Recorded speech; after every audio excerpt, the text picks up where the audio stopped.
ನಮಸ್ಕಾರ. ನಿರಂತರ ಅಪ್ಲಿಕೇಶನ್ ಬಳಸುವುದು ಹೇಗೆ? ಮೊದಲು ಪ್ಲೇಸ್ಟೋರ್ನಿಂದ ನಿರಂತರ ಅಪ್ಲಿಕೇಶನ್ ಡೌನ್ಲೋಡ್ ಮಾಡಿ ಇನ್ಸ್ಟಾಲ್ ಮಾಡಿಕೊಳ್ಳಿ. ನಂತರ ನಿರಂತರ ಅಪ್ಲಿಕೇಶನ್ ಮೇಲೆ ಕ್ಲಿಕ್ ಮಾಡಿ. ಇಲ್ಲಿ ನಿಮ್ಮ KGID ಸಂಖ್ಯೆಯನ್ನು ನಮೂದಿಸಿ. ಗೆಟ್ OTP ಬಟನ್ ಮೇಲೆ ಕ್ಲಿಕ್ ಮಾಡಿ. ಆ ಬಳಿಕ ನಿಮ್ಮ ನೋಂದಾಯಿತ ಮೊಬೈಲ್ ಸಂಖ್ಯೆಗೆ ಬಂದ OTPಯನ್ನು ದಾಖಲಿಸಿ ಮತ್ತು ವ್ಯಾಲಿಡೇಟ್ OTP ಬಟನ್ ಮೇಲೆ ಕ್ಲಿಕ್ ಮಾಡಿ. ಲಾಗಿನ್ ಆದ ನಂತರ ಅಪ್ಲಿಕೇಶನ್ನ ಲ್ಯಾಂಡಿಂಗ್ ಪೇಜ್ ಕಾಣಿಸುತ್ತದೆ. ಇಲ್ಲಿ ಬಳಕೆದಾರರ ಮೂಲ ಮಾಹಿತಿ ಹಾಗೂ ವಿವಿಧ ಸೇವೆಗಳ ಆಯ್ಕೆಗಳು ಲಭ್ಯವಿರುತ್ತವೆ.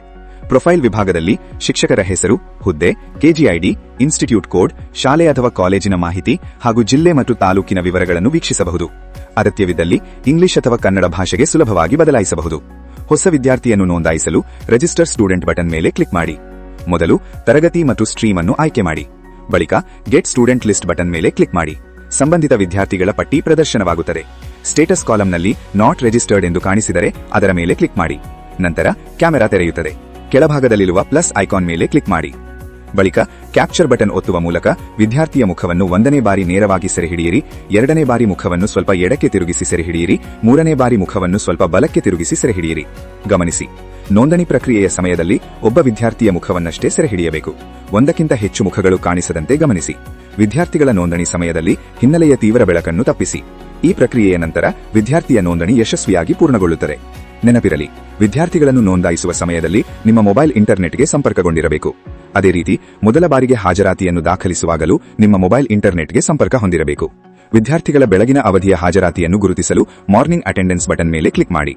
ಮೊದಲು ತರಗತಿ ಮತ್ತು ಸ್ಟ್ರೀಮ್ ಅನ್ನು ಆಯ್ಕೆ ಮಾಡಿ. ನಂತರ ಮಾರ್ಕ್ ಅಟೆಂಡೆನ್ಸ್ ಬಟನ್ ಮೇಲೆ ಕ್ಲಿಕ್ ಮಾಡಿ. ವಿದ್ಯಾರ್ಥಿಗಳ ಮುಖವನ್ನು ಸೆರೆಹಿಡಿದ ನಂತರ ಬೆಳಗಿನ ಹಾಜರಾತಿ ಯಶಸ್ವಿಯಾಗಿ ದಾಖಲೆಯಾಗುತ್ತದೆ. ಗುಂಪಿನಲ್ಲಿರುವ ವಿದ್ಯಾರ್ಥಿಗಳ ಮುಖಗಳನ್ನು ಸೆರೆಹಿಡಿದ ಬಳಿಕ ಗೋಚರವಾಗಿರುವ ವಿದ್ಯಾರ್ಥಿಗಳ ಹಾಜರಾತಿ ಸ್ವಯಂಚಾಲಿತವಾಗಿ ದಾಖಲಾಗುತ್ತದೆ. ಇದೇ ರೀತಿಯ ಪ್ರಕ್ರಿಯೆಯನ್ನು ಮಧ್ಯಾಹ್ನದ ಅವಧಿಯ ಹಾಜರಾತಿ ದಾಖಲಿಸುವಾಗಲೂ ಅನುಸರಿಸಿ. ಹಾಜರಾತಿ ದಾಖಲಾದ ನಂತರ ಮೇಲ್ಭಾಗದಲ್ಲಿ ಹಾಜರಿರುವ ಮತ್ತು ಗೈರಾಗಿರುವ ವಿದ್ಯಾರ್ಥಿಗಳ ಸಂಖ್ಯೆಯನ್ನು ಶಿಕ್ಷಕರು ಪರಿಶೀಲಿಸಬಹುದು. ಯಾವುದೇ ವಿದ್ಯಾರ್ಥಿ ಹಾಜರಿದ್ದರೂ ವರದಿಯಲ್ಲಿ ಗೈರುವೆಂದು ತೋರಿಸಿದರೆ ಆ ವಿದ್ಯಾರ್ಥಿಯ ಮುಖವನ್ನು ಮತ್ತೊಮ್ಮೆ ಸ್ಪಷ್ಟವಾಗಿ ಸೆರೆಹಿಡಿಯಿರಿ. ವಿದ್ಯಾರ್ಥಿಗಳ ವರದಿಗಳನ್ನು ವೀಕ್ಷಿಸಲು ರಿಪೋರ್ಟ್ಸ್ ಮೇಲೆ ಕ್ಲಿಕ್ ಮಾಡಿ. ಯಾವುದೇ ಸಮಸ್ಯೆ ಇದ್ದರೆ ಗ್ರೀವೆನ್ಸ್ ವಿಭಾಗವನ್ನು ತೆರೆಯಿರಿ. ನಿಮ್ಮ ಸಮಸ್ಯೆಯನ್ನು ಆಯ್ಕೆ ಮಾಡಿ. ನಿಮ್ಮ ಸಮಸ್ಯೆಯನ್ನು ವಿವರವಾಗಿ ಬರೆಯಿರಿ. ನಂತರ ನಿಮ್ಮ ಲೊಕೇಶನ್ ಹಾಗೂ ಮೊಬೈಲ್ ನಂಬರ್ ನಮೂದಿಸಿ. ನೀವೆದುರಿಸುತ್ತಿರುವ ಸಮಸ್ಯೆಗಳ ಸ್ಕ್ರೀನ್ಶಾಟ್ ತೆಗೆದು ಅಪ್ಲೋಡ್ ಮಾಡಿ. ನಂತರ ಸಬ್ಮಿಟ್ ಬಟನ್ ಮೇಲೆ ಕ್ಲಿಕ್ ಮಾಡಿದರೆ ನಿಮ್ಮ ಸಮಸ್ಯೆ ಯಶಸ್ವಿಯಾಗಿ ಸಲ್ಲಿಸಲಾಗುತ್ತದೆ.